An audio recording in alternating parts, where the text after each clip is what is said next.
What's up guys? So ito, panibagong topic na naman po tayo mga kababayan. Ito na naman po regarding na naman po ito sa may hearing sa Senado. Panibago na naman pong binanggit nga nito ni Jonathan Morales, si Paquito Ochoa. Ayun mga kababayan.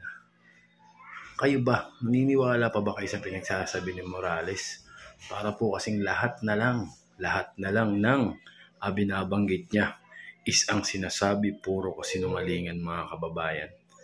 Kung natatandaan nyo itong ang actress na si Miss Maricel Soriano, di ba mga kababayan?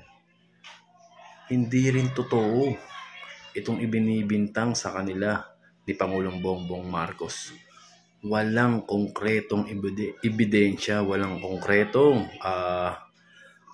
maipakita na papeles mga kababayan. Senator Bato, ano po ba ang sitwasyon nito ni Morales? Bakit po kada binabanggit niya ng mga personalidad, puro naman po kasinungalingan? Hindi po kaya inuubos lang ang oras nyo niyan, taong yan? Inuubos ang oras ng mga senador, ng mga tao? Kayo mga kababayan, base lang yan sa aking opinion ha. Kayo mga kababayan, anong opinion nyo dito? Dito nga po kay Jonathan Morales na to, na halo-halong tao na ang apektado. Ang gobyerno sa mga pinagsasabi niya na mga paratang na wala namang katotohanan. Magkomento kayo mga kababayan at babasahin natin yan. Meron akong video na ipapanood sa inyo mga kababayan. Watch this. During your time as the Executive Secretary, did the information regarding the alleged involvement of Ms. Maricel Soriano and Bongbong Marcos and other high-profile cohorts reach your office? No, sir. Thank you. May we know if you have seen the alleged pre-operation authority document signed by Mr. Morales, which is one of the subject matter of this inquiry? Not at all, sir. Thank you.